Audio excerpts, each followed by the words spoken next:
And welcome, everyone, to another episode of The Kuehl Show. I am your host today, the insider to the insiders, Tyler Kuehl, praying that this week, folks, we can get through the entire live show. Knock on wood, so far, so good here. Just a few seconds in here to TKS on this Monday, March the 22nd of 2021. We are making our way through another awful year, folks, but we still have lots to talk about here today on 12 Ounce Sports. 12 Ounce Sports, folks, which is a channel, if you haven't noticed, that we're on all the time. It's right there on the bottom. Check it out there, 12 Ounce Sports, where you can also watch us if you're watching us on YouTube, Facebook, Twitter, or Zingo TV. If you ever want to check that out, channel 761 on Zingo TV, zingotv.com. Make sure you use the promo code 12 Ounce. That's 120 and Z or Z for you improper English users to get on there and join using the promo code 12 Ounce Sports. To watch on Zingo TV, on 12 Ounce Sports, all the great networks you can. Of course, follow them at 12 Ounce Sports, Twitter, Facebook, Instagram, all that good stuff. Make sure you go on there as well. And of course, we got to make sure we thank our awesome sponsors for today's program, MyBookie.ag, down there in the corner. Listen, if anybody's put money down on college basketball as of late, I'm sorry, you may have lost a buck or two. I have not seen this many double-digit seeds win. I know there was the number. It was one short of 2016, I think 9 in the first round. However, when a 15 seed actually makes it into the Sweet 16, you know it's crazy. Even in the women's game. By the way, yes, women's basketball, college basketball matters, NCAA, just letting you know. Because obviously, if you've been watching some of those games, holy cow, upset city in that as well. We'll get to the NCAA women's hockey tournament that we previewed last week with Gabriela Fondero, how that ended and how crazy of an ending that was as well this past Saturday. We'll get to that a little bit later on. But go on mybookie.ag, use the promo code 12 Ounce Sports. If you don't know how to spell it, look literally at the logo down the bottom left. And if you're listening on the podcast, of course, well, it's 12 Ounce Sports. It's, 120Z and then sports. All one word. Go on there, win, and get paid on mybookie.ag. Baseball's coming up as well. So, hey, there's more than one sport. And there's also hockey going on. Hockey, it's a sport where you slide around the ice, you shovel the puck around a little bit, you try to shoot it and score and stuff. Yeah, that's sport. I don't know who the heck would spend time talking about that sport ever here on 12 Ounce Sports, but make sure we always start to thank our awesome sponsors, Second String Leather Company up there in the corner. Get in there, Second String. They got a lot of great stuff going on, 65% off select wallets, also good deals on all their items. They got the pillows back, which is awesome. I almost bought one myself with my stimulus check coming in this week, but I decided to actually put it towards something good. I'll have to wait for my next actual paycheck. Get one of those pillows from secondstringleathercompany.com. Hashtag crafted from the crease, secondstringleather.com. And of course, make sure you check out the awesome TKS swag-tacular merchandise that we have on teespring.com/store/The Kuehl Show, the-Kuehl-Show. Get your t-shirts, women's shirts, girls' shirts, men's shirts, boys' shirts, leggings, stickers, any other item you want. Hoodie sweaters, crew neck sweaters, slouchy boyfriend hoodies, or whatever the heck they're called. All that cool stuff on teespring.com/stores/The Kuehl Show. Lots to get to today. Actually, really not. We only got a few things to talk about. But we're going to talk about things in bulk. Because in about a half hour's time, I'll be by myself. It's okay. No, you thought, oh my gosh, here comes a huge guest. No, guys, if you follow us at The Kuehl Show on Twitter, Facebook, and Instagram, we only have one guest today. I'll pertain to him here in just a moment. But in about a half hour, we're going to preview the NWHL Isabel Cup finals this upcoming weekend. Whoa, Tyler, that's what you weren't going to say. Well, like I said, we got all sorts of stuff to talk about today, but just not a lot. Big stuff in bulk we'll talk about today. The NWHL, the Final Four, Toronto, Boston, Minnesota, Connecticut. Not in that order at all. Those are the matchups in the order, if I'm not mistaken.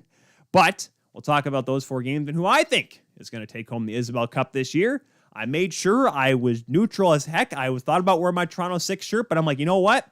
I got to be unbiased until it's all said and done, because obviously there's a whole lot of time for that to be fixed and a lot for that to be kind of panned out and see how it ends up. Friday is the semifinal, Saturday being the final, all on NBC Sports Network.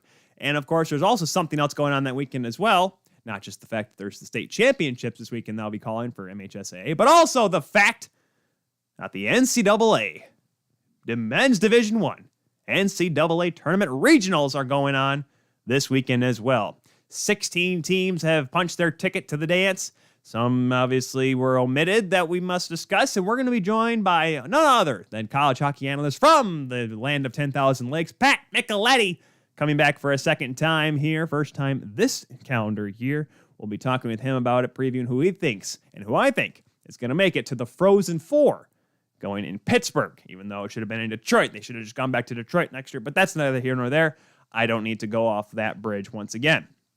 So, like I said, NWHL coming up, and that with Pat will be around 7:15 Eastern time. I had to make sure with him that, because I kept saying 6:15 with him, but of course he's in Minnesota, which is Central time, and I try to do my best to remember to help pertain to our guests that are from other regions and say, well, yes, we're going to, like, can you join? Like when we were chatting with James Cebulski to come on the show, we said, hey, can you come on at 3 o'clock? Because he was going to come on at 6 o'clock our time. And I made sure we promoted his show. Hey, his show is at 6 to 9 out in Vancouver, or in our case, 9 to 12, because we're Easterners. So, yes, 7:15 we'll have Pat Micheletti on to preview the NCAA regional tournaments to see who makes their way to Pittsburgh to has a chance to win the national championship. Obviously, there is a lot to get to today, a lot of stuff across the National Hockey League board as well. We'll get to some news and notes later on. But let's actually start off with the women's tournament from this past weekend. A couple of upsets, but however, one team that we expected to be in the final was there, the Northeastern Huskies, the undisputed number one team, the team that Gabriela Fendero, that was her preseason pick, and deservedly so. They were a really dominant hockey club, and there they were in the championship game. We didn't have any goal scoring for the first two periods, and it got a little like, all right, this is going to be a 1-0 final. Some people are like, oh, this is boring. Me, Mr. Goaltending Duel, Mr. Defensive Specialist, or aficionado, loved it. It was awesome. They had to spoil it with a couple of goals there late, but they go to overtime. Yes, drama. That's what we like to see as well here on TKS, or at least I like to see it. And then Daryl Watts has the puck for the Wisconsin Badgers. The Badgers of Wisconsin. Mark Johnson, head coach, Wisconsin Badgers, has it behind the net. Daryl Watts has it of the Wisconsin Badgers, who's coach, not Mark Johnson on the ice. That would be a little weird. This is not 1980. She has the puck behind the goal, looks to center it. Has a player and one of her teammates out in front, goes off the defenseman and into the back of the net. The flukiest championship-winning goal I have seen in some time. And you know what's really funny? And if I'm not mistaken, it was Mark Johnson's only national championship as a player at Wisconsin, 1977, against the University of Michigan at Yost Ice Arena. The old arena there on Grand River and McGraw. Oh gosh, who scored that goal? I just hit my mic. I'm so sorry. Now I got to look this up. Oh man. They won in overtime though. Long story short, hockey championship. Who scored the game-winning goal? Snap, crackle, and pop. Steve Alley. Steve Alley scored the goal. Mark Johnson did actually score twice in that game for the Badgers, but Steve Alley scores the goal with 23 seconds into overtime. They literally win the draw, cycle back around, and Alley just comes down the left wing side, drives the net. Somehow he puts it on goal, ends up sliding it over the line on the road, because that pretty much is a road game. And that's what people I don't think realized back then was when Michigan made it in 77. And I think what's really odd, if you have to look at look over the history, and this is something I learned when I was doing my recaps of all the NCAA national championships over the years, is I believe it was the first 11 national championships were all held in Colorado Springs, Colorado, which is funny because now college hockey is so big out in the East now. It seems like it's Eastern bias, but it really got its origination, at least in terms of national, I won't say national notoriety or national exposure, but all of it came from Colorado Springs and then started to work its way back east. And then the Olympia hosted it in 1977. It was such a big game because like this could be the chance that because Michigan had not made it to the tournament since 1964 when they last won the thing, which was their last championship until 1996. So that's why it was a big deal in 77 to have Michigan hosting the championship game against Wisconsin, and pretty quiet crowd when Wisconsin won that game, shockingly enough. But once again, congratulations to the women's Badgers hockey team winning the national championship. Daryl Watts the game-winning goal, upending the number one team from almost wire to wire, Northeastern. certainly an exciting tournament, no question about it. Now it's something Gabriel Fendero and I talked about last week. You can watch the interview back on the Kuehl Show YouTube channel, or if you're listening on the podcast, listen to the podcatcher from last week's episode as well.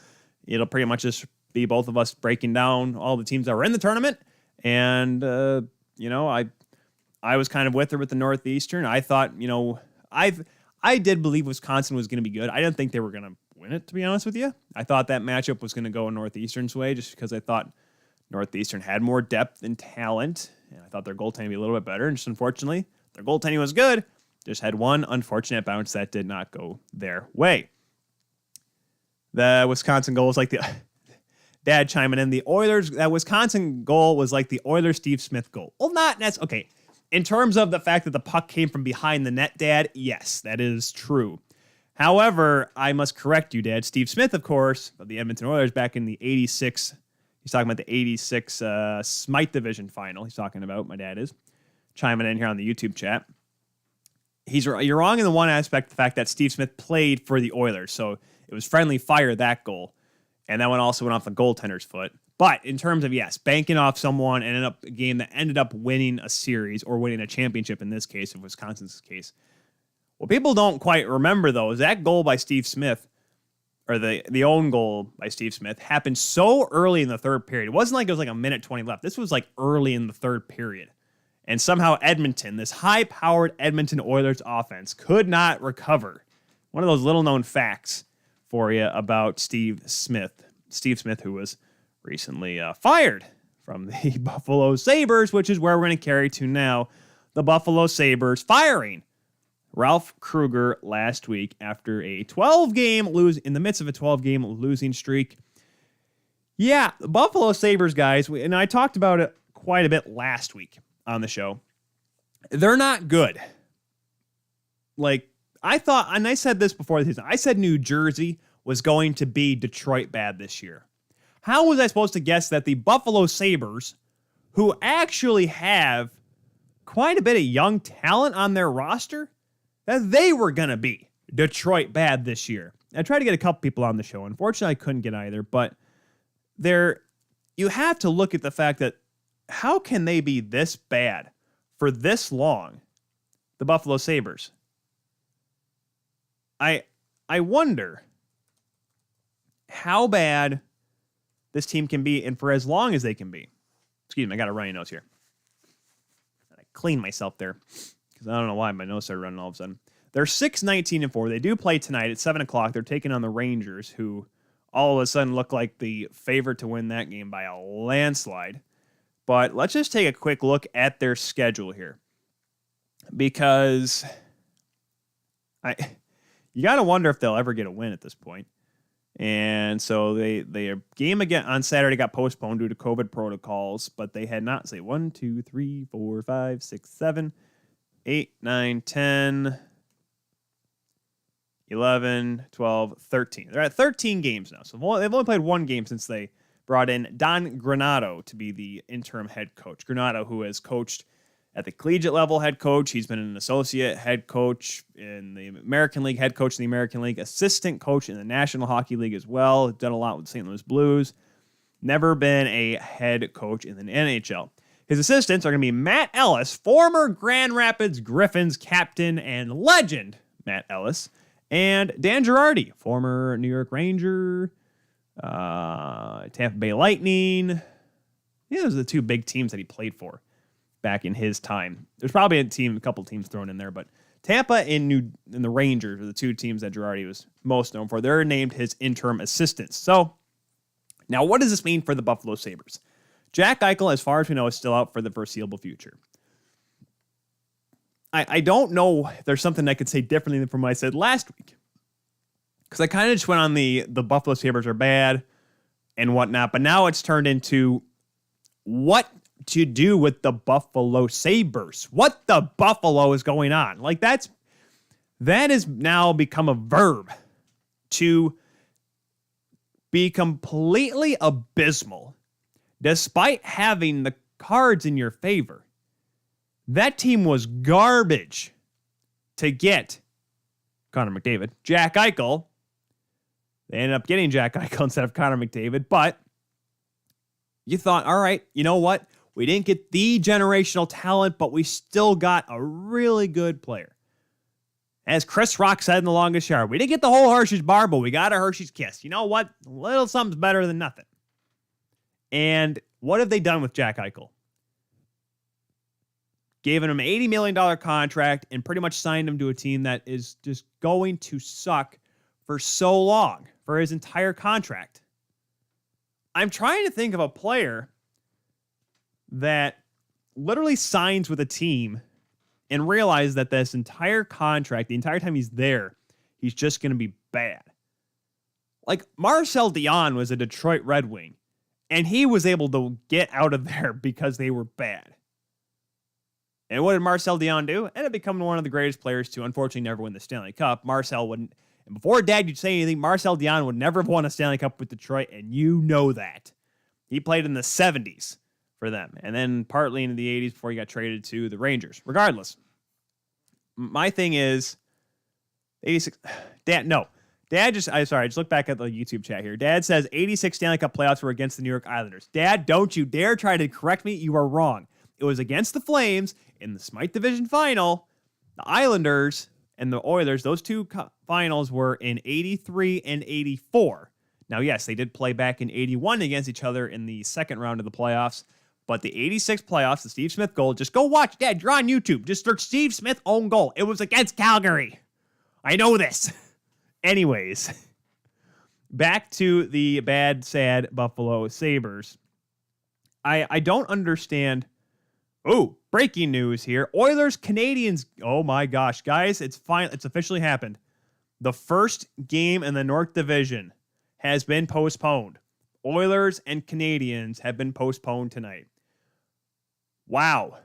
Well, that's something. This is from Francois Gagnon from RDS. And this is translated from English. Like all my colleagues, I'm in contact with the NHL and the Montreal Canadiens to find out whether or not the game against the Oilers will take place due to Armia and COVID withdrawals, and indicate that they're awaiting final decision from the league. So that was about 2 minutes ago. And so pretty much all signs are pointing towards the game being canceled. Well, that's a bummer. So, that makes it official for that aspect here. Just quickly turn on to this story here. Oilers and Canadiens being postponed. That is the first game in the North Division this season, which has proudly prompted itself as being the division that has not had any issues with traveling and COVID or whatnot because of their very strict travel policies and COVID policies in Canada, finally postponing a game.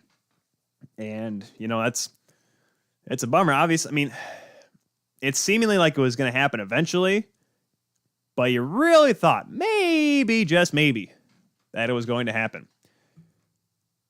But regardless, tough to see the Oilers and Canadiens. That game was supposed to be tonight, and as I quickly skimp over the schedule here, as I click it, let me just go on to tsn.ca as I'm already on it right now. That game was supposed to be tonight at 7 o'clock, and that can be the first of two. Yes, the first of two games between those two teams at Centre de Bell up in Montreal.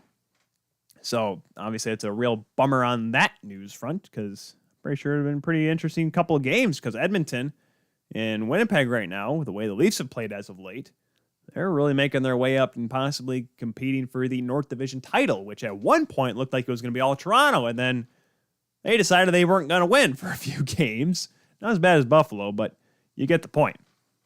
So flipping back here to the Buffalo Sabres side of things, the question is now, what do you do if you're Kevin Adams? Kevin Adams tried to make it seem like, I'm not saying everything was okay during that press conference following the firing of Ralph Krueger and company, but you got to wonder, what is he supposed to do? This is his first ever job. He is people are coming out and saying, he's never been a general manager at any level, an assistant GM, anything like that. And I get that, but he knows the game. Kevin Adams, a Stanley Cup champion.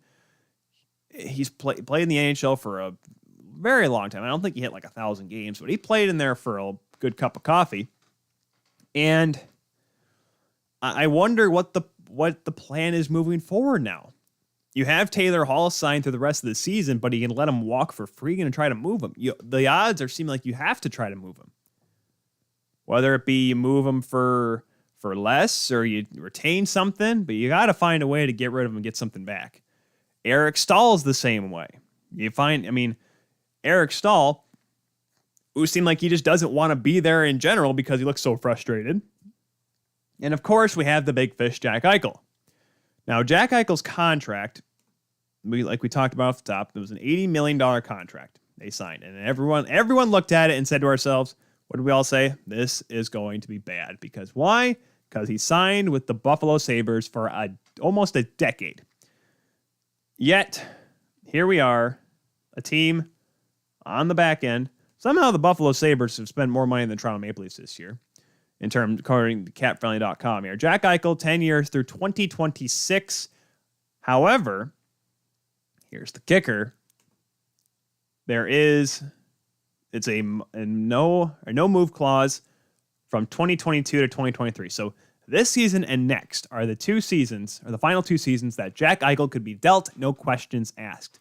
His no move clause does not have anything on it according to CapFriendly, but typically that usually means that if he does want to get moved, he submits a list, 10-12 team no trade list.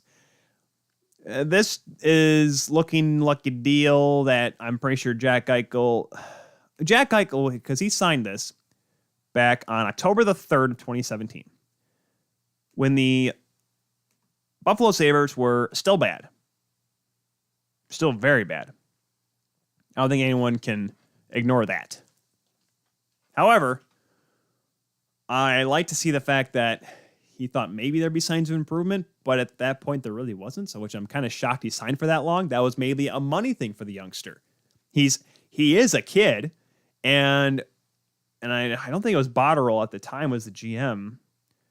But regardless, when a team sets you down and says, "Here's $80 million, we'd like to give it to you for the next 10 years or next 8 years," and he signs it because you'd be dumb not to. It's $80 million, but then you realize that you're signed for 8 years with the Buffalo Sabres. But then hold on, it looks like it's possible. You got Jeff Skinner coming in here. You got Carter Hutton, he almost took the job away from Jack Allen in St. Louis. Okay, all right, he can be our starting goaltender. Rasmus Ristolainen, okay, cool. We got this Victor Olofsson guy. Okay, we got to be better, right? We're going to get better, right? Sammy Reinhart signing back, cool. He's buying in the system, all right. Phil Houser, our head coach, we'll be good, right? 10-game win streak, we'll be good, right? No, they suck. And I use that word in the most loving fashion I possibly can, because there's no other way to describe the Buffalo Sabres. And, I was listening to the 31 Thoughts podcast this past weekend, the latest one, and they start off the show talking about, of course, Ralph Krueger. And one thing Jeff Merrick said, despite being, Southwest Ontario guys, him and Elliot Friedman, they don't cheer for the Buffalo Sabres, but they want the Buffalo Sabres to do well. And I, for some reason, I'm in that same boat. I don't know if it's because I just like the fan base there, the market there. And I'm pretty sure if we brought Pete Weber back on this show, the Nashville Predators play-by-play man, he'd say the same thing. He worked there for a number of years. He knows how it used to be in the old War Memorial, the old Odd down there in Buffalo. The fan base there loves their teams no matter what. Shoot, the Bills Mafia became a thing because the Bills sucked, and there had to be something you had to go watch when you went down to Ralph J. Was it Ralph J. Wilson or I forget what the Buffalo Bills stadium name is now. Something like that. Ralph J. Wilson, I think so. But you got to go down there and watch something entertaining because it ain't going to be the Bills. So let's go watch people get put through flaming tables. That's fun, right? But people still go to those games. Same thing with the Sabres. The team is bad, but had there not been COVID restrictions, that barn would probably still be at least 70%, 75% full on any given night. And when the Leafs come to town, because it would be the Atlantic Division still, it'd be full to the brim of blue and white. But that's just because Leafs fans are willing to travel. Because if you live in like St. Catharines or Niagara Falls area, yeah, I'd drive about 45 minutes to go watch the Leafs play for cheap. But regardless, you want them to do well. But now you got to think about, like, if you're Jack Eichel, why would you stay? This franchise has shown you no signs of improvement during your tenure at all. 1 10-game win streak made it seem like just maybe. And one hot streak by Jeff Skinner. And you thought maybe this team is going to turn a corner. Oh, you're right. They tailed off in the second half. But you know what? All good teams got to learn that consistency is key. They'll figure it out next year. It's been 2 years. It's been 2 years. Well, 1920 was shorter, and now obviously we have a shortened season this year. But the team is still awful. With the talent they brought in, with the development that they're supposed to have. But then again, this team has no scouting in the Western Hockey League or the OHL. There's no scouting out of Russia, no scouting in Finland. The scouts are a joke. The scouting system's a joke there. Is it a money thing, Pajulas? What is it? Because they're not even trying to make this team better, this franchise better. They're hiring the general manager that was I don't want to say their friend, but that's been around the franchise for a while, and it's an easy pick because he's a guy that seemed like he wants to get on the hockey ops side. So let's make Kevin Adams our general manager. Never done it before, but let's try it. Now, yes, I'm not going to say the team on the ice is his fault. That's the team he inherited after Botterill got fired. And it's very difficult, especially this year, to try to turn a franchise around as a GM. You can't just make trades freely because you have to worry about COVID testing. How many days can he miss? And whatnot. It's obviously easier down in the States unless if you're trading from a team into Canada because of the fact of the 14-day quarantine right now still. Shout out Winnipeg Jets. Yet, why does this continue to happen with this team? Now, I'm not saying just burn the whole thing down. I mean, because obviously the NHL is never going to do the thing where they're going to rip a team away from an ownership just because the team is bad for a long period of time. That'll never happen. It'll never happen in any sport, okay?